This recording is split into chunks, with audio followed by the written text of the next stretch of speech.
Andreas Thiel. Andreas Thiel est l'épéiste parmi les intellectuels suisses. Il est l'un des rares artistes libéraux à évoluer bien en dehors de la scène artistique subventionnée par l'État.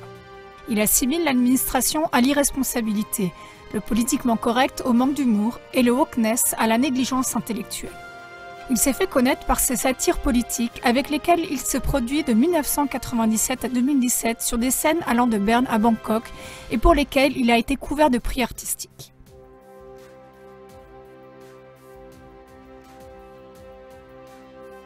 Depuis 2019, il s'est imposé par ses réflexions philosophiques sur la langue, notamment avec son dernier format Yo-Yo Gaga sur www.contrafunk.radio, une nouvelle école de la pensée. En 2023 sortira le pilote de sa série de films de philosophie d'État, Les Sans-Papiers, qu'il développe et produit avec le philosophe du droit bâlois, le professeur David Dur. Andreas Thiel a suivi une formation théâtrale auprès de Desmond Jones à Londres, une formation vocale et un apprentissage de la parole auprès d'Annelies Fackler à Zurich, une formation poétique et étymologique auprès de Christoph Stalin à Friedberg. Andreas Thiel est né le 2 février 1971 à Berne, deuxième fils d'une sage-femme et d'un ingénieur. Après plusieurs années passées en Islande et en Inde, il vit depuis 2015 en Suisse centrale avec sa femme et ses 2 filles. Andreas Thiel s'exprime aujourd'hui sur le thème « Droit et justice, loi et morale ».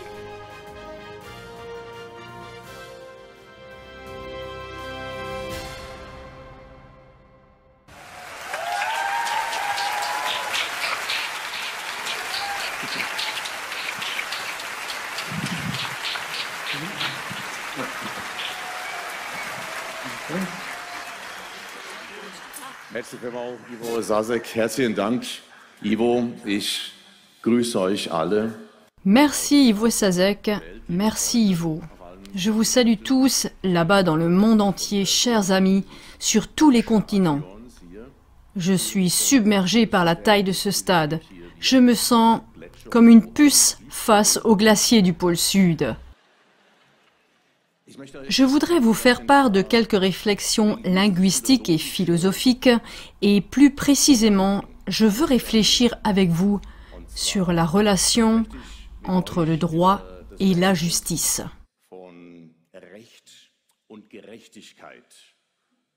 Nous confondons souvent le droit et la justice.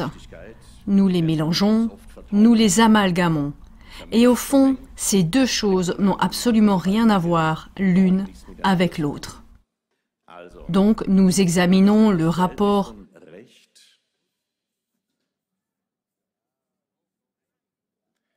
entre le droit et la justice.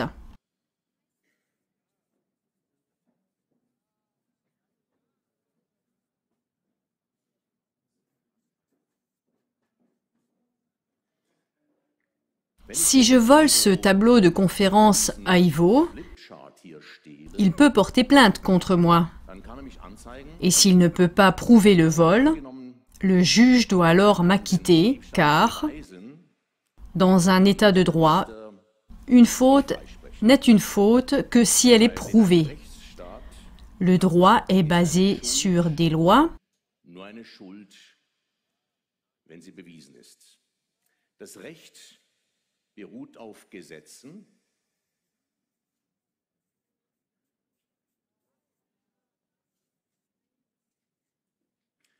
Et les lois sont des normes.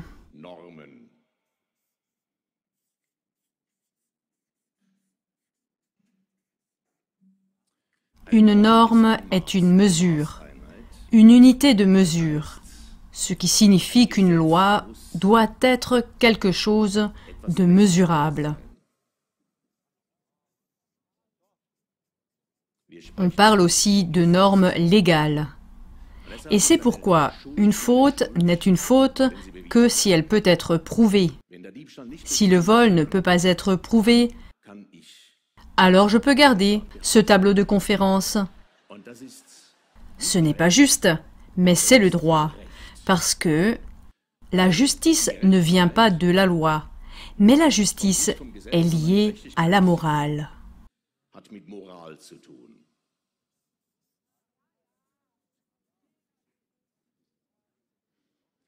Si j'étais une personne morale, je ne volerais pas le tableau.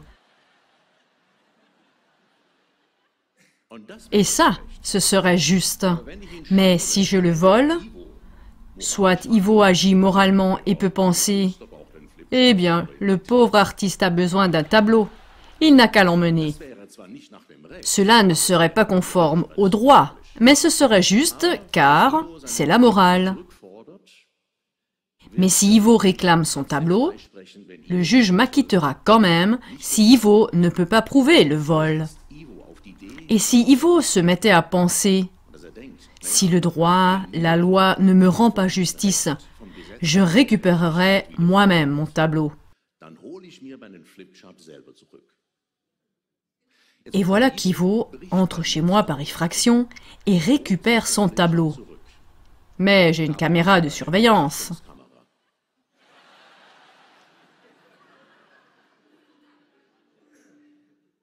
Maintenant, je peux poursuivre Ivo en justice et prétendre qu'il m'a volé mon tableau.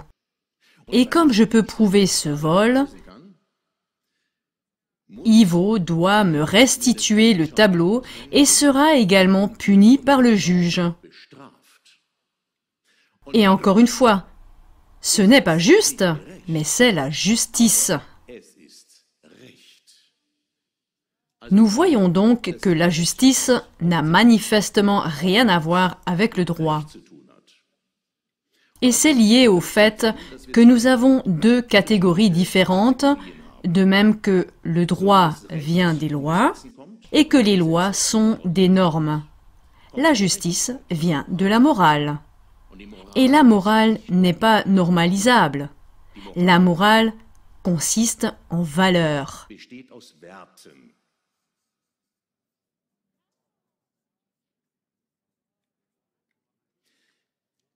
Nous avons affaire ici à deux catégories de mots différents, à savoir les normes et les valeurs.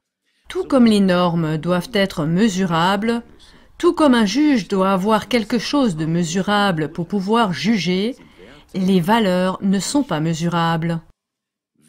Les valeurs comme le pardon, la miséricorde, la patience, la longanimité, la générosité ne sont pas mesurables, parce que les valeurs sont non mesurables.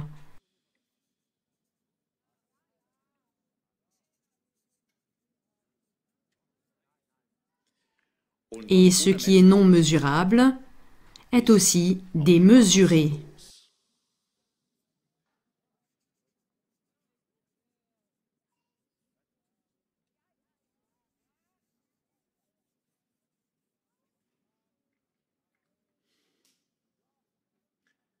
C'est la différence. La justice est quelque chose de non mesurable. L'action morale est non mesurable. Les valeurs sont non mesurables. Ce n'est pas mesurable. Mais la loi doit être mesurable. C'est quelque chose de très différent. Et si nous devions céder à la tentation d'intégrer la justice dans la loi, voici ce que nous ferions. Nous prendrions des concepts moraux et nous les mettrions dans la loi. Et nous le faisons constamment. Nos lois sont remplies de termes qui n'ont rien à faire là. Parce que nous essayons toujours de mettre de la morale dans la loi. La phrase la plus connue de la loi fondamentale allemande est « La dignité de l'homme est intangible ». Tout le monde est si fier de cette phrase. La dignité de l'homme est intangible. C'est une belle phrase, une phrase merveilleuse. Mais elle n'a pas sa place dans la loi. Car le mot « dignité » n'est pas une norme, c'est une valeur. La dignité n'est pas mesurable, elle n'est pas normative. Le mot « dignité » est même apparenté au mot « valeur ».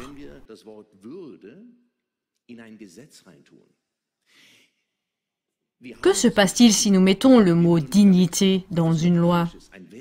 Nous avons l'impression de mettre dans la loi quelque chose de moral, une valeur, ce qui est juste. Mais ce que nous faisons en réalité, c'est que nous mettons la démesure dans la loi. Et il se passe alors quelque chose de nouveau. Nous avons une loi ou un article de loi qui est non mesurable.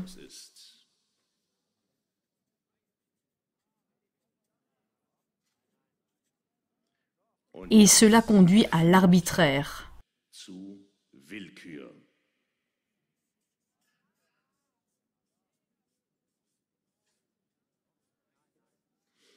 Donc, avec l'intention d'inscrire la justice dans la loi, nous créons l'arbitraire.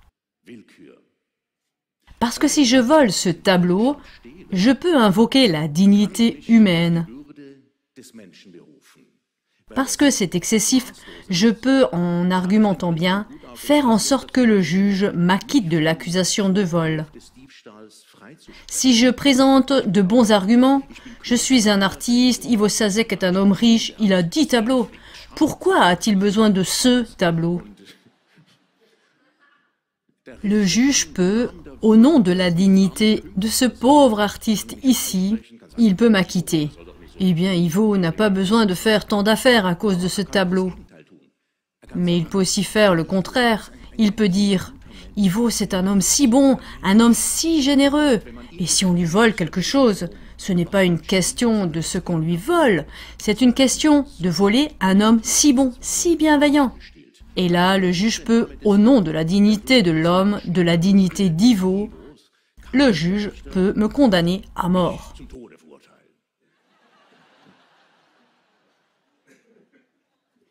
Et c'est le problème avec nos lois. C'est qu'avec le temps, nous y avons introduit de plus en plus de valeurs, de notions morales. Et cela ouvre la porte à l'arbitraire. Nous n'avons plus rien de mesurable. Nous pouvons être condamnés pour tout et n'importe quoi. On peut acquitter n'importe qui. Faisons une petite expérience de pensée. Retournons à l'époque où l'on pratiquait le commerce d'esclaves dans le monde entier. C'était réglementé, il y avait des lois pour le commerce des esclaves. Et imaginons que dans une telle loi, il soit écrit au début, en préambule, « La dignité de l'esclave est inviolable ». Vous voyez maintenant que cela ne veut rien dire. Dès que nous mettons une valeur dans une loi, que nous essayons de la normaliser, elle s'évapore. La dignité de l'esclave est inviolable, cela ne veut rien dire. Il en va tout autrement si nous remplaçons cette valeur par un concept normatif. Par exemple, la liberté. La liberté est mesurable. Si nous écrivons en préambule dans la loi sur l'esclavage, la liberté de l'esclave est inviolable, alors nous avons aboli l'esclavage en une seule phrase. Nous devons donc faire la différence entre les normes et les valeurs. Les normes sont utiles pour la loi, les valeurs ne le sont pas. Les valeurs servent à la morale, et c'est une autre catégorie. Ici, nous devons tracer une ligne stricte, car si nous la franchissons, l'arbitraire s'installe. Je vais prendre encore un autre exemple. Prenons le Nouveau Testament. Le Nouveau Testament contient un grand enseignement sur la morale. Et au fond, on peut réduire le Nouveau Testament aux notions d'amour pour son prochain et de pardon. Et ces deux valeurs, l'amour du prochain et le pardon, sont très importantes pour la cohabitation pacifique. Nous marchons tous constamment sur les pieds des autres, involontairement ou sous le coup de l'émotion, ou peut-être aussi parfois intentionnellement. Et si nous n'avions pas la capacité de nous pardonner constamment, cela s'accumulerait sans cesse. Si je revois Ivo dans 10 ans et qu'il se dit « Attends, c'est lui qui m'a volé mon tableau !» Mais s'il me pardonne, peu importe le tableau, allez, c'était il y a longtemps, passons l'éponge. Ce n'est pas juste, mais c'est la morale. Seule la victime peut pardonner. L'auteur de l'infraction, lui, ne peut pas annuler un acte. Mais une victime peut le dissoudre dans l'air, par le pardon. Imaginez qu'on doive sans cesse se venger mutuellement de ce que l'un a fait à l'autre. Il y a des gens qui naissent dans des clans en conflit avec d'autres clans. On grandit avec des conflits avec lesquels on n'a rien à voir.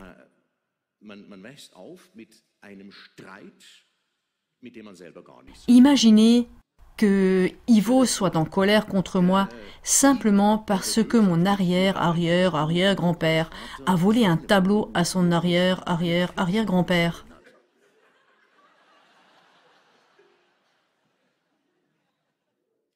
Il y a beaucoup de cultures qui sont dans de telles querelles. La querelle entre chiites et sunnites, elle remonte à la première génération après Mahomet. Et pour la plupart d'entre eux, cela ne fait plus aucune différence aujourd'hui. Mais il y en a qui sont toujours en conflit. Un conflit dans lequel ils n'ont absolument rien à voir. Un conflit qui remonte à des siècles. Je suis né à Berne, la capitale de la Suisse. Et quand je vois un Français, je pourrais me dire « Attends, c'est un Français. Napoléon, il était bien à Berne. Napoléon était à Berne. Berne était très très riche à l'époque. Et Napoléon avait besoin d'argent pour ses campagnes militaires. Il a attaqué Berne et emmené tout l'or avec lui. Imagine que je me dise « Ah ah, un Français? Tant que les Français n'auront pas remboursé l'or, je ne parlerai pas aux Français. » Si la Suisse réclamait le remboursement de l'or, il y avait tellement d'or avec les intérêts et des intérêts, aujourd'hui la France serait en faillite. La France est déjà en faillite. La France serait encore plus en faillite.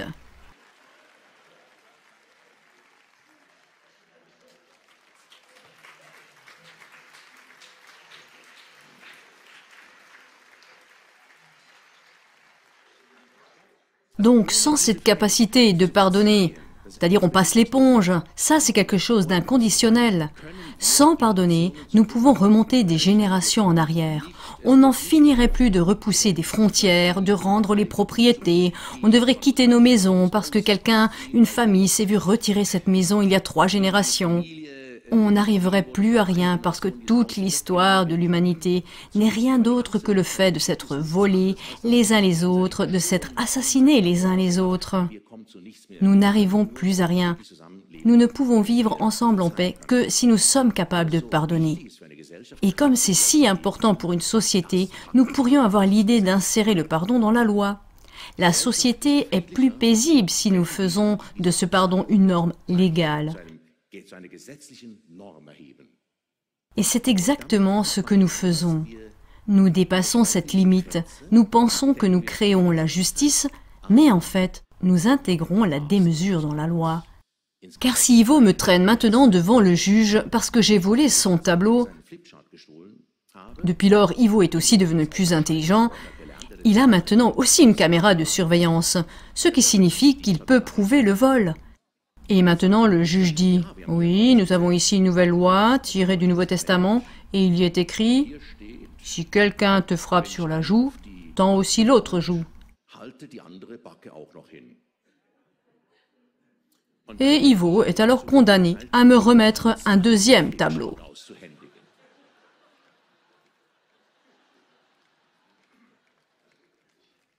Comprenez-vous le mécanisme? La morale est indispensable à notre vie en commun. Mais dès que nous essayons de mettre la morale dans une loi, nous créons le contraire. Nous créons une grande injustice. Si Ivo dit volontairement « Ah, tu as besoin de voler un tableau, viens, prends aussi les crayons et le papier aussi. » Alors c'est un acte chrétien. Ce sont des valeurs chrétiennes. Mais si la loi le force à le faire, alors c'est injuste. Et c'est ainsi que toute morale, regardons les philosophies orientales, le cœur de chaque philosophie orientale est la roue du samsara, la roue éternelle de la mort et de la renaissance. De la mort et de la renaissance. Et on peut en déduire beaucoup de morale, une bonne philosophie morale. Par exemple, je suis végétarien, je ne suis végétarien que parce que j'aime les animaux. Je n'ai rien contre les gens qui mangent de la viande, mais j'aime tellement les animaux que je n'ai pas envie de les tuer, car je peux me nourrir sans tuer d'animaux. Je préfère même mourir de faim plutôt que de tuer un animal. Comme je sais que je reviendrai, ce n'est pas un problème pour moi. Mais maintenant, si je vois « Ah, Ivo mange de la viande » et que je le regarde de haut et que je pense alors « Eh bien, il n'est tout simplement pas encore aussi développé spirituellement. » Alors je me rabaisse moi-même. Parce que tout ce que nous faisons ici, nos tâches, même notre destin, a une cause selon cette philosophie de la mort et de la renaissance de notre dernière vie. Et je ne sais pas ce qu'Ivo a fait dans sa dernière vie. Je ne sais pas non plus ce que j'ai fait moi-même dans ma dernière vie. Mais tout ce qui nous arrive, bon ou mauvais, notre destin, nous l'avons provoqué dans notre dernière vie. Et ce que nous faisons maintenant est la cause de notre destin dans la prochaine vie. Cela signifie que je ne sais pas si Ivo a d'autres tâches plus difficiles à accomplir dans cette vie que de ne pas manger de viande. Et moi, on me facilite la vie. J'ai une petite tâche. Ne mange pas de viande. Et si je regarde maintenant Ivo de haut, je me rabaisse moi-même. Je fais quelque chose d'immoral. Donc si on va mal dans cette vie, ce n'est pas du tout une raison pour se comporter mal soi-même. Justement, cette philosophie de la mort et de la renaissance conduit à juger chacun individuellement et à dire « Eh bien, je ne sais pas, peut-être qu'Ivo était une très mauvaise personne dans sa dernière vie et qu'aujourd'hui, c'est une bonne personne. Bon, il mange encore de la viande, mais il a fait de grands progrès. Et moi, dans ma dernière vie, j'étais sur le point d'atteindre l'illumination. Je devais juste encore revenir brièvement. Et maintenant, je regarde les mangeurs de viande de haut. Alors, je retombe à nouveau. Donc, encore une philosophie morale qui nous amène à considérer chacun individuellement et à dire « Bon, je ne sais pas quelle est la cause qui fait qu'il est comme il est. » On pourrait être tenté de mettre ça aussi dans une loi. Il ne faut pas seulement tenir compte de l'enfance, mais aussi tenir compte de la dernière vie. Et maintenant, je vole le tableau à Ivo. Il va voir le juge, et le juge dit à Ivo « Manifestement, tu étais un voleur dans ta dernière vie. Sinon, le tableau n'aurait pas pu être volé. » Et avec moi, c'est plus difficile parce que chez moi, on ne sait pas si dans ma dernière vie j'étais, disons, un moine, et que dans cette vie je vole.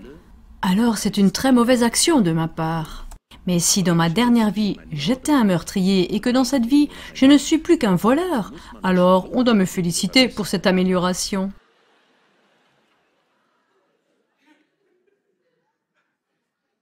Je l'explique juste pour que vous compreniez que cette faute fondamentale, lorsque nous essayons d'intégrer la morale dans la loi, nous créons de l'arbitraire et donc de l'injustice. C'est ainsi pour toute chose.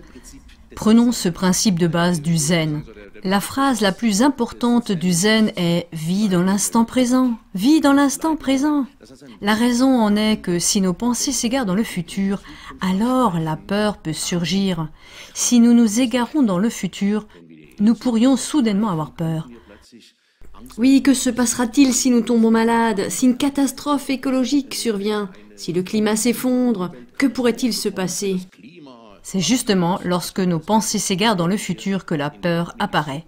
C'est pourquoi nous devons toujours vivre dans l'instant présent, en pensée. Cela ne veut pas dire que nous ne devons pas utiliser notre capacité à penser à l'avenir. Nous devons l'utiliser pour pouvoir planifier. Mais dès que nous prenons peur en planifiant, cela signifie que nous nous égarons dans nos pensées et que nous revenons au moment présent. Et cela ne vaut pas seulement pour le futur lointain, mais aussi pour le futur proche. Quand je traverse la rue et que j'ai toujours peur, et que je pense « je pourrais me faire renverser », et même si je suis sur le passage piéton et qu'un camion arrive et qu'il m'écrase, alors une seconde avant, je peux avoir peur et penser « oh mon Dieu !»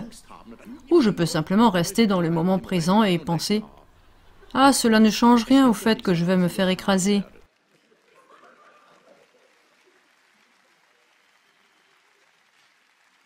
Donc la peur ne peut s'installer que lorsque nos pensées s'égarent dans le futur. Et c'est pourquoi il faut rester dans le moment présent. Et c'est pareil avec le passé. Si nous nous égarons en pensée dans le passé, alors de mauvais sentiments apparaissent comme la jalousie, ou la colère. Si Ivo me voit dans 10 ans et dit « Ah, c'est lui qui a volé mon tableau », alors il s'est égaré dans le passé et il en résulte de la colère. Ou quand je vois Ivo ici et que je ne l'ai pas vu depuis longtemps et que je me dis « Oh, super, super, mais quel super studio ! Et pourtant, il était le plus bête à l'école. Comment a-t-il fait pour avoir ce studio ?»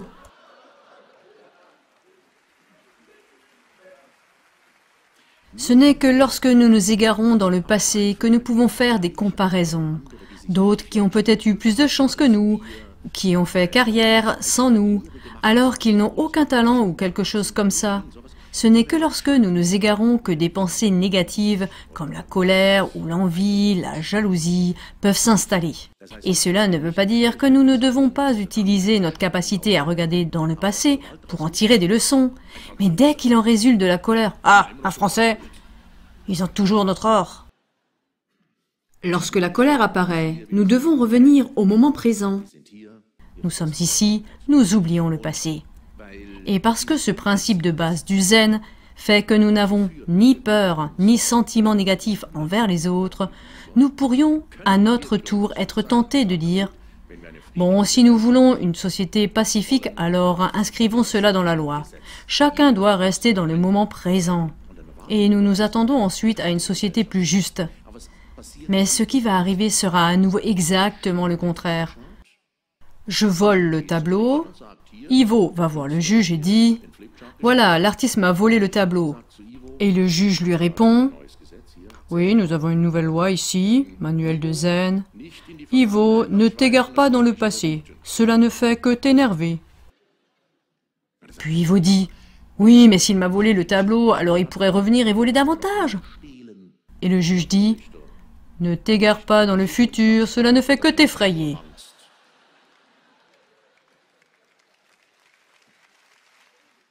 C'est toujours le même piège. Si nous sommes tentés d'introduire la morale dans la loi, nous créons l'arbitraire. Nous ouvrons la porte à l'arbitraire. Mais c'est parce que maintenant, nous n'avons rencontré que la morale, nous avons un peu réduit ces enseignements, nous les avons ramenés à l'essentiel, et nous avons remarqué, tout cela n'est que de la morale, on n'y transmet que des valeurs. Où sont donc les normes ? Car nous cherchons quelques normes. Quelles sont donc les bonnes normes? Il y a bien sûr des normes. Prenons quelque chose de très profane, le socialisme ou le communisme. Ça, c'est normatif.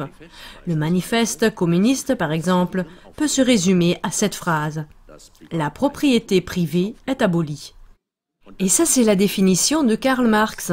Karl Marx a dit, le manifeste communiste peut se résumer à la phrase suivante. La propriété privée est abolie. Et ça, c'est normatif. C'est mesurable.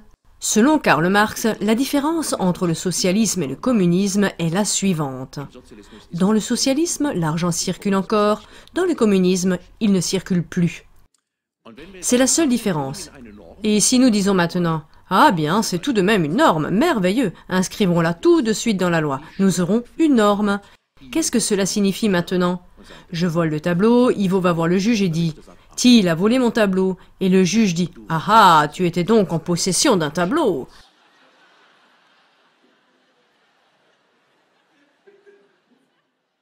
Et là, Ivo est déjà condamné parce qu'il avait une propriété privée. Et à moi, le juge dit « Tu penses peut-être que tu as volé quelque chose à Ivo, mais la propriété privée n'existe pas. Tout appartient à tout le monde. Tu as donc volé tout le monde. Et c'est un crime capital. » C'est pourquoi, dans les systèmes socialistes ou communistes, même les délits mineurs sont punis de peines draconiennes. Parce que selon cette norme, selon laquelle il n'y a pas de propriété privée, pratiquement chaque infraction est un crime contre la société entière, contre tout, contre le système par excellence. Nous avons donc à nouveau un problème. Nous avons certes une norme, quelque chose de normatif, mais elle ne convient pas pour autant. Ce n'est pas une bonne loi. Nous avons donc deux problèmes maintenant. Premièrement, où trouver des normes? Et si nous trouvons des normes, où trouvons-nous des normes raisonnables? Nous pouvons aussi prendre la démocratie. La démocratie est normative, telle que nous la comprenons. Par démocratie, nous entendons, c'est la majorité qui décide. La majorité décide. Ça, c'est normatif, c'est mesurable. Mais c'est une norme de procédure.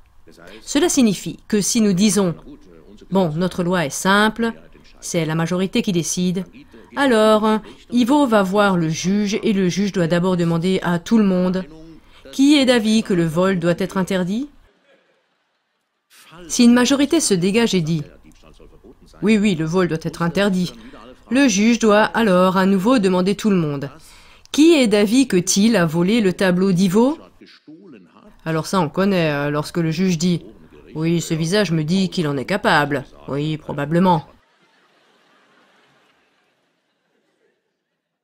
Et puis on peut aussi voter en ce qui concerne la peine. Qui est d'avis qu'on devrait prononcer la peine de mort? Parce que la norme n'est pas une norme juridique, mais une norme procédurale. Le vote à la majorité ne fait que donner un protocole sur la manière d'arriver à une décision de manière pacifique sans se tabasser. Ce n'est qu'une manière pour arriver à une décision. Mais la norme ne dit rien sur la qualité de la décision. Et c'est ce que nous voyons ici, nous tous qui vivons dans des démocraties, ou des soi-disant démocraties. Nous savons que l'on peut introduire les plus grosses bêtises par décision majoritaire.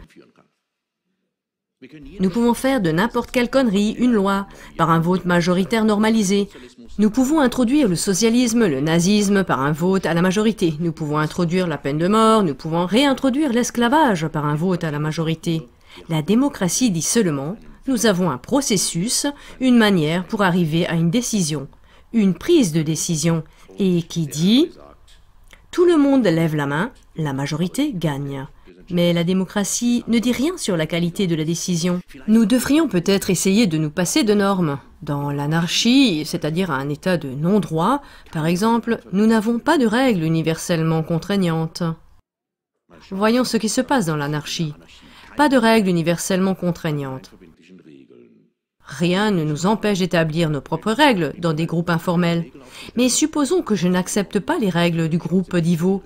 Je lui vole son tableau. Comme il n'y a pas de juge, que fait-il? Il prend son frère, vient chez moi, me tape dessus, reprend le tableau.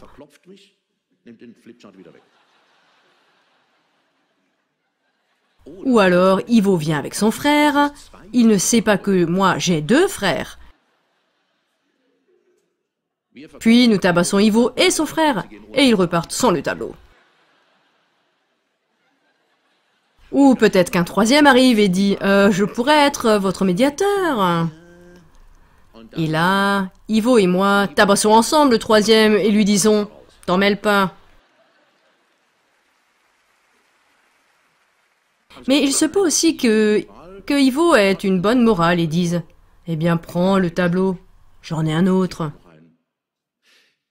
Donc, ça veut dire que dans une anarchie, la morale est toujours valable. C'est en dehors de la loi et elle est individuelle. Ce qui veut dire que nous n'avons pas du tout le droit, mais nous aimerions bien avoir quelque chose entre les mains. D'où vient le droit?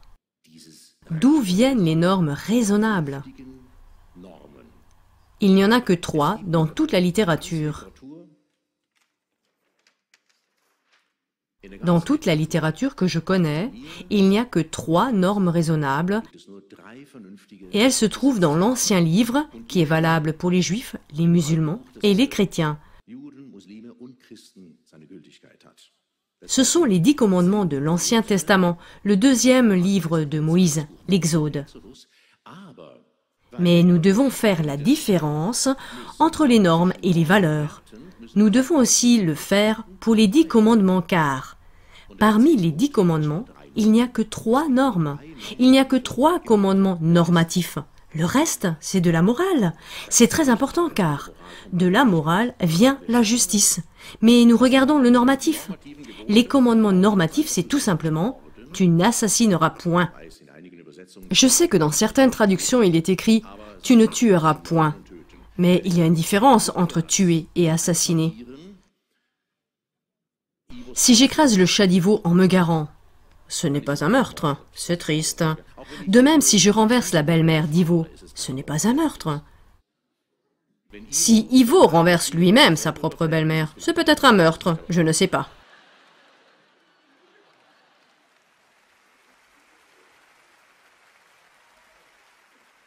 Donc, si on tue quelqu'un délibérément ou par négligence grave, c'est un meurtre et ça, on n'a pas le droit de le faire. Le meurtre est aussi normatif. Il y a d'autres commandements comme « tu honoreras ton père et ta mère ». Ce n'est pas normatif, c'est de la morale. Ou bien « tu ne convoiteras pas ceci ou cela ». C'est de la morale, ce n'est pas une loi, ce n'est pas normatif. Je ne peux pas sortir d'ici sans tableau et ensuite Ivo va voir le juge et lui dit « Il est certes parti, mais je pense qu'il a convoité mon tableau ». Ce n'est pas normatif. Ce n'est pas normatif. Mais si je suis mort, on peut le mesurer. Oui, il est mort. C'est normatif. Ensuite, la deuxième loi est « Tu ne dois pas voler ». Ah, nous y voilà. Il est déjà écrit dans un livre millénaire que je ne dois pas voler le tableau d'Ivo. Cela suffit en effet au juge pour dire « Oui, d'accord, c'est interdit, nous devons le punir ». Et puis, il y a quand même une troisième norme qui dit « Tu ne commettras pas d'adultère ». Je sais que beaucoup ont un problème avec ça. Au cas où d'autres sexes que ces deux-là regarderaient ici, je vous dis, ça s'applique à tous.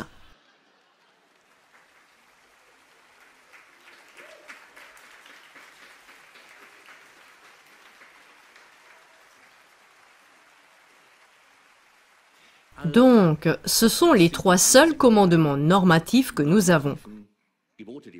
Et ce qui est amusant, c'est que dans les autres livres, comme le Nouveau Testament, ou dans les hymnes de Zarathustra, le grand prophète perse, dans des livres comme ça ou des livres bouddhistes, il n'y a que des valeurs qui sont transmises, parce qu'il s'agit de justice, et la justice vient de la morale. Dans ces livres philosophiques, on ne présente pas de normes du monde. Seul Moïse le fait. Seul Moïse le fait. Moïse nous propose, outre les 7 valeurs morales, 3 normes. Il dit « Voici encore 3 lois laïques ». Le mot Dieu n'y figure pas. Il s'agit ici de la relation de personne à personne, la relation d'homme à homme.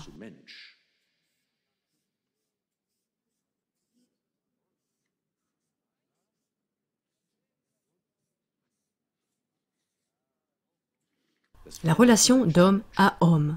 Ne pas tuer, ne pas voler, ne pas commettre d'adultère. Et ces 3 sont liés parce qu'au fond, il ne s'agit que de protéger la vie de l'individu. C'est la seule chose où l'on dit, eh bien, la justice vient de la morale, mais il y a quelques lois universelles obligatoires qui s'appliquent à tous. Chacun fait ce qu'il veut, nous avons des morales différentes, et c'est très bien ainsi. Mais il existe le plus petit dénominateur commun. Si nous sommes en conflit, si quelqu'un vole le tableau, tu ne peux quand même pas l'assassiner. Ce n'est en aucun cas permis.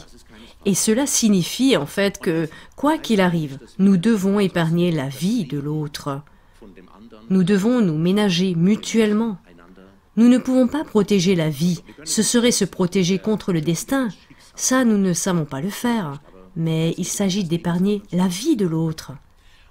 Et maintenant, la conséquence est que si nous voulons donner à la vie une protection particulière, une protection légale, c'est d'ailleurs le code pénal, on ne peut pas tuer quelqu'un, on ne doit pas blesser quelqu'un.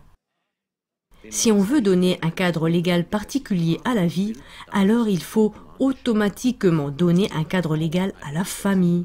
Parce qu'il y a des vies qui ne peuvent pas encore se protéger elles-mêmes. Elles sont en train de grandir. Et ce réceptacle qui doit être protégé, c'est la famille. Parce que la famille transmet la vie. Donc, dans cette loi, tu ne commettras pas d'adultère, il s'agit de la famille. Parce que si un couple marié, n'ont pas d'enfants, eh bien, s'ils se disputent, ils se séparent, ce n'est pas si grave. Mais dès que nous avons des enfants, il s'agit de plus qu'une relation de couple. Il s'agit de beaucoup de personnes et une partie d'entre elles bénéficie de notre protection particulière. Il ne s'agit pas seulement des problèmes de 2 personnes, mais il s'agit de plus de 2 personnes. C'est pourquoi on dit « Tu ne détruiras pas le noyau de la famille ». Et bien sûr, ce n'est pas totalitaire de mieux protéger les membres d'une famille. Si les deux se séparent dans le noyau parce que la relation est trop toxique, alors on doit le faire pour protéger les autres, peut-être. Mais on ne doit pas détruire délibérément ou par négligence le noyau d'une famille ou lui faire du mal. Donc, si on veut protéger la vie, on doit aussi protéger la famille, parce que la famille transmet la vie. L'État ne peut pas transmettre la vie.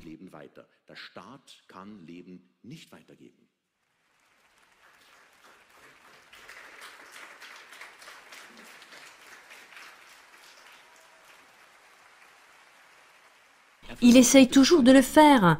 Il y a toujours des États qui essaient de remplacer la famille par des modèles organisés par les autorités. Mais cela conduit toujours à des programmes de sélection génétique. Si l'État prend en charge l'élevage de la vie, cela conduit à des vies en éprouvettes qui grandissent sans amour. C'est pourquoi la famille bénéficie aussi d'une protection légale particulière. Et voici la conséquence suivante. Si l'on veut protéger la famille, il faut aussi protéger ses biens. Ça, la famille a besoin, car la famille a besoin de ressources pour élever ses enfants. Chacun de nous sait que lorsque nous n'avions pas encore d'enfants, on vivait de rien.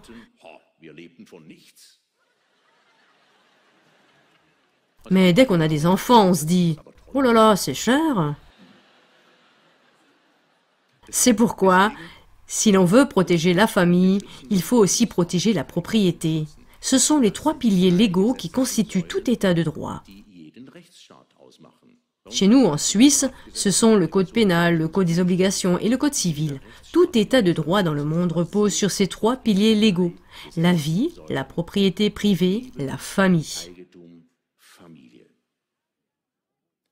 Tout le reste est selon le point de vue nice to have ou surréglementation. Que nous ayons une loi sur les dettes et les faillites ou une loi sur les épidémies, nous ne le remarquons même pas. Mais si le code pénal est abrogé, alors n'importe qui peut nous tuer ou nous blesser sans être puni. Si la propriété privée n'est plus protégée, alors n'importe qui peut tout nous prendre. Et si la famille n'est pas protégée par la loi, si nous abrogeons le code civil, alors tout le monde peut venir nous enlever nos enfants. Ils pourront alors dire « Quoi? Végétarien? Non, les pauvres enfants, ils doivent manger de la viande, nous les prenons en charge. » Toutes les autres lois sont inutiles. Mais ces 3 lois, ou ces livres de lois sont, dans la plupart des États ce sont des livres entiers de lois, sur elles sont fondés le bon droit. Et ce, depuis Moïse, c'est-à-dire depuis X 1000 ans. Et chaque État injuste s'attaque naturellement à ce point précis. Il veut accéder à la propriété. Et je me souviens justement de la phrase la plus importante du manifeste communiste. La propriété est abolie, et la deuxième phrase la plus importante du manifeste communiste est « La famille est abolie ». On se demande alors « Hein? Pourquoi ça maintenant ?»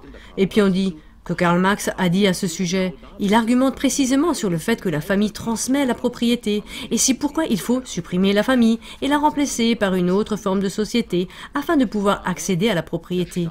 Mais l'État, contrairement à la famille, ne transmet pas la propriété. L'État détruit la propriété. La famille, normalement, elle prend soin de la génération suivante et de celle d'après. L'État fait le contraire. L'État prête à la génération suivante et à celle d'après. L'État endette ceux qui ne sont pas encore nés. Et c'est pourquoi pas chaque famille peut transmettre la vie et la propriété, ou le fait vraiment, ou le fait bien aussi, mais la famille est prédestinée à cela. C'est le réceptacle idéal. C'est pourquoi nous avons ces 3 normes légales, selon lesquelles il faut protéger la famille, la propriété et la vie. Et maintenant on revient en arrière et on voit, c'est ça. Nous avons beaucoup de morale, déjà 7 commandements moraux au temps de Moïse, puis tous les autres livres, tout cela c'est de la morale. Et nous n'avons que 3 normes de loi. Pourquoi? Pourquoi est-il si difficile de trouver des lois raisonnables? C'est simple. Parce que toute loi est, par définition, totalitaire.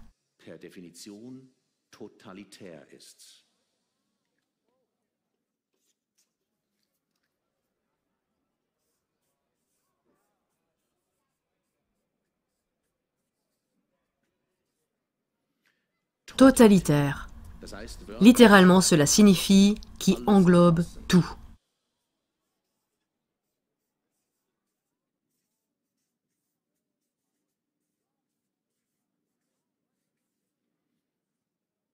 Et une loi est d'application générale. C'est pourquoi chaque loi est en soi totalitaire. C'est pour cette raison que nous devons faire attention au nombre des lois que nous faisons. Il n'y a pas de définition qui nous dit à partir de quel moment un système devient totalitaire. Nous savons seulement qu'à un moment donné, il y a trop de lois et que cela devient totalitaire. Un État totalitaire n'est pas constitué d'idées totalitaires, mais de trop de lois. Et là, ça devient déjà délicat. Si nous déclarons par exemple la loi « tu ne tueras point », si nous la déclarons d'application générale, alors nous discriminons déjà une minorité, à savoir la minorité de tueurs à gages. Oui, nous criminalisons les tueurs à gages. Nous leur interdisons leur profession. Et bien sûr, ils argumenteront moralement. Attendez, grâce à nous, vous êtes en sécurité. Nous faisons le sale boulot. Et maintenant, vous venez avec ça? Eh bien, vous pouvez aller à l'agence Pôle emploi, vous faire requalifier comme boucher.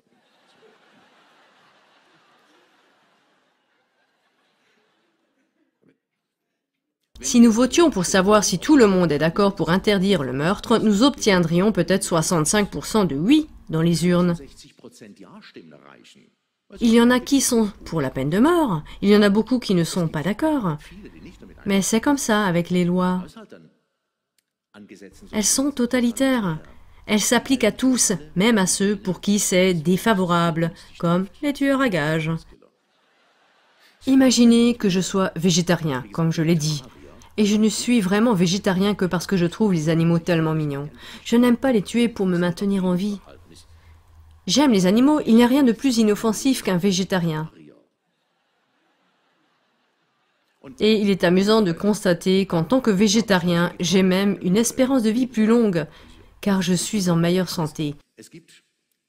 Il y a des études médicales qui prouvent qu'en tant que végétarien, j'ai un risque plus faible de crise cardiaque et un risque plus faible de cancer. Et bien sûr, il y a aussi des études qui affirment le contraire, mais elles ne m'intéressent pas.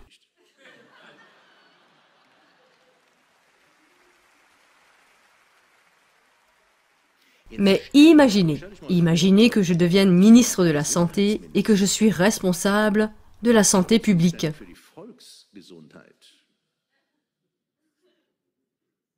Et puis je regarde quels sont les plus grands problèmes de santé de notre peuple. Ah ah, c'est le risque d'infarctus et le risque de cancer?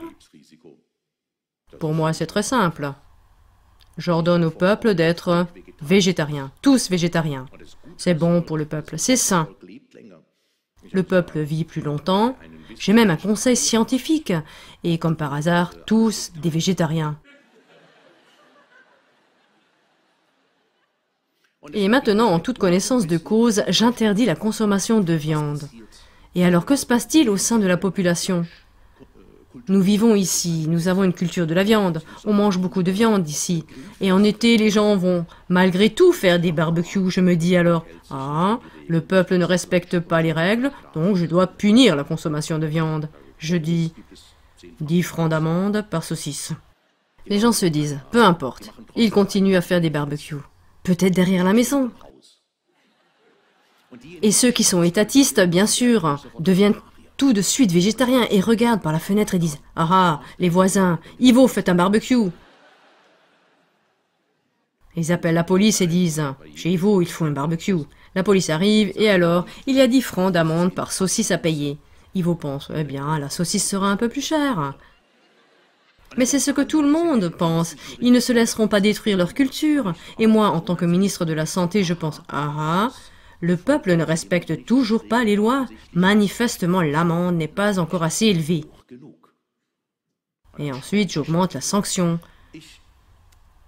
Je dirais peut-être alors, toute personne surprise servant de la viande, une saucisse ou un plat de viande à une autre personne recevra une amende de 10 000 francs suisses. C'était l'amende dont étaient menacés les restaurants s'ils servaient des personnes non vaccinées. Et maintenant, les choses changent, car l'amende est vraiment élevée. Maintenant, les restaurants ferment.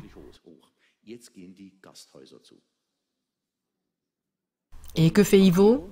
Il déplace le barbecue à la cave. Parce que les gens continuent à faire des barbecues, mais dans les caves. Ils élèvent des porcs en cachette dans la cave. Il y a des élevages de porcs illégaux dans les caves. Et ils font eux-mêmes de la boucherie. Mais la partie visible de l'économie, je la pousse à la faillite. Je pousse une très grande partie de l'économie à la faillite. Toutes les entreprises de production de viande, toutes les entreprises de transformation de la viande, toutes les entreprises de transformation de la viande, toutes les entreprises de commerce de viande, tous les restaurants. Je pousse une grande partie de l'économie à la faillite et je dis, pas de problème, allez à l'agence pour l'emploi, vous pourrez vous requalifier pour un autre métier. C'est la deuxième fois que les bouchers vont à l'agence pour l'emploi. Donc, je pousse une partie de la population à la faillite et l'autre à l'illégalité. Mais j'ai la conscience tranquille. Avec mes conseils scientifiques, je fais des conférences de presse hebdomadaires où nous montrons au peuple comment nous avons à nouveau augmenté l'espérance de vie, comment nous avons réduit le risque de cancer et d'infarctus et combien d'animaux nous avons sauvés. Et j'ai très bonne conscience en tant que ministre de la Santé parce que je fais tellement de bien. Ce faisant, j'ai mis en place un État totalitaire, avec une seule idée, avec une idée tout à fait inoffensive appelée végétarisme. J'ai instauré un État totalitaire. Et c'est uniquement parce que la santé n'est pas normative. La santé est une valeur, et elle n'est pas mesurable.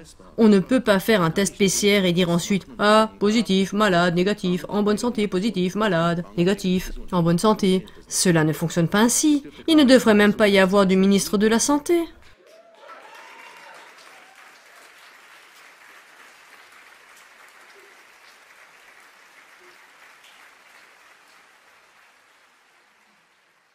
J'ai une seule valeur, à savoir la morale selon laquelle je ne mange pas de viande. Je l'ai transcrite dans la loi et j'ai ainsi créé un État totalitaire. Le totalitarisme ne naît pas d'idées totalitaires. Le totalitarisme naît de bonnes idées qui sont déclarées obligatoires pour tous. Et c'est pourquoi l'état idéal est quand il y a beaucoup de morale, parce que la justice vient de la morale, mais peu d'État, peu de lois. Donc, l'état idéal d'une société ressemble à ceci. Nous avons très peu de lois parce que les lois comportent toujours le risque de créer beaucoup d'injustices. Nous n'avons besoin que de protéger la vie, la propriété et la famille. Mais pour une société juste, nous avons besoin de beaucoup de morale.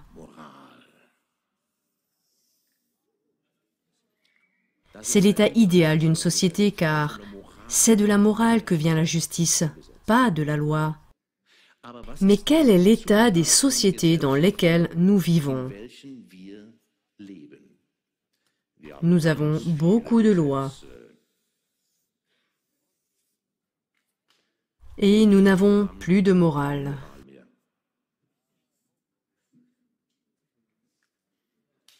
Et c'est pourquoi le monde dans lequel nous vivons nous semble très injuste. Parce que la justice vient de la morale et nous n'en avons plus. Et si nous introduisons la morale dans la loi, ce que nous avons fait, nous ne créons pas la justice, mais l'injustice. Parce que nous n'avons pas introduit la justice dans la loi, mais la démesure. Et nous n'avons plus de morale parce que nous avons tout mis dans la loi.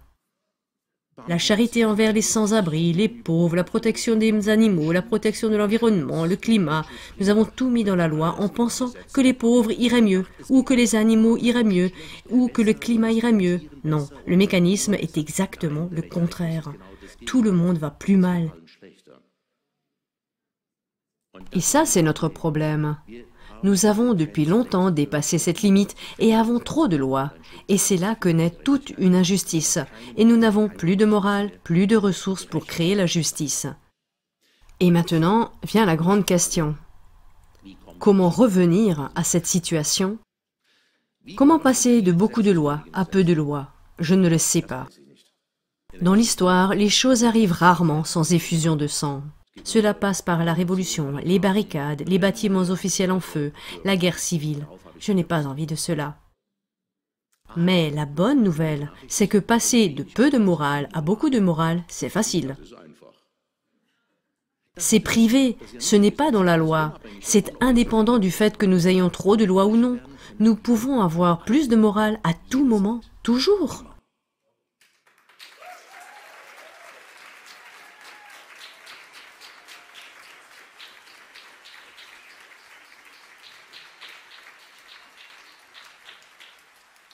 Et à la fin, la question se pose naturellement, que faire de tous ces juges, de ces autorités, de notre gouvernement, de ces politiciens qui nous mettent constamment dans le pétrin?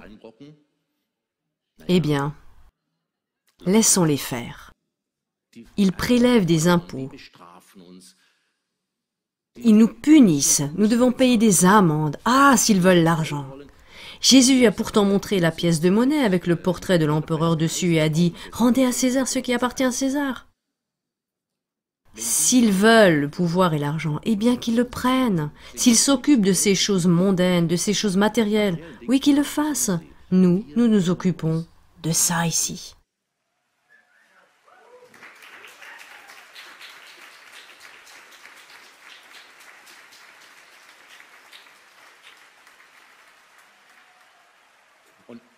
Et nous savons que nous ne pouvons pas demander des comptes à nos juges, à nos politiciens, à notre gouvernement, par le biais de la loi. Mais ce n'est pas un problème, parce que la justice vient en effet de la morale, et celle-ci est au-dessus de tout. Autrement dit, laissons cela au bon Dieu. Tout homme politique qui prend de l'argent à d'autres personnes dans cette vie, tout homme qui prend plus que ce qui lui est dû, doit travailler pour cela dans la vie suivante. J'ai calculé une fois ce qu'a fait notre gouvernement ces 2 dernières années, les milliards de dommages qu'ils ont causés avec leur politique. Si l'on ramène cela au corps gouvernemental de nos 7 conseillers fédéraux, disons avec notre salaire moyen et avec notre durée de vie moyenne ici en Suisse, alors tous les membres de notre gouvernement devraient se réincarner 7000 fois pour faire face à cela.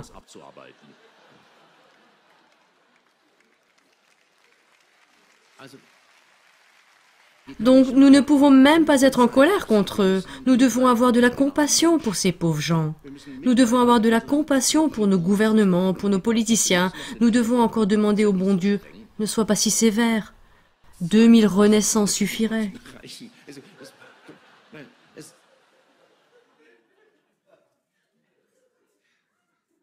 Et c'est là que nous revenons à la morale. Il ne faut pas regarder le passé. On ne peut que pardonner. Le pardon est inconditionnel. Le pardon, l'amour du prochain est inconditionnel, comme l'est aussi le bonheur que nous recevons. Nous vivons tant de belles choses et nous avons de la chance. C'est aussi immérité. Cela signifie que ce que nous recevons en termes de bonheur, nous le recevons de manière inconditionnelle et c'est pourquoi nous devons être prêts à aimer inconditionnellement, à être généreux. L'amour du prochain, le pardon, la patience, la tolérance, l'humilité. Ce sont toutes des vertus. Et toutes les vertus réunies, nous avons un mot pour cela qui s'appelle l'amour. L'amour est la somme de toutes les vertus. Et il n'a pas sa place dans la loi, parce qu'il est aussi démesuré que non mesurable. Et nous devrions nous en tenir là. Je vous remercie de m'avoir écouté.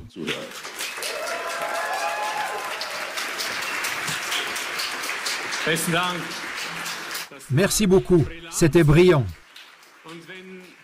Et si tu ne savais pas jusqu'à aujourd'hui ce que c'est qu'un philosophe d'État, maintenant c'est clair, oui. C'était génial. Merci beaucoup, Andreas Still. Nous espérons que nous nous reverrons un jour. Il doit maintenant se rendre directement à sa prochaine conférence. Je vous souhaite beaucoup de succès. Merci d'avoir été là.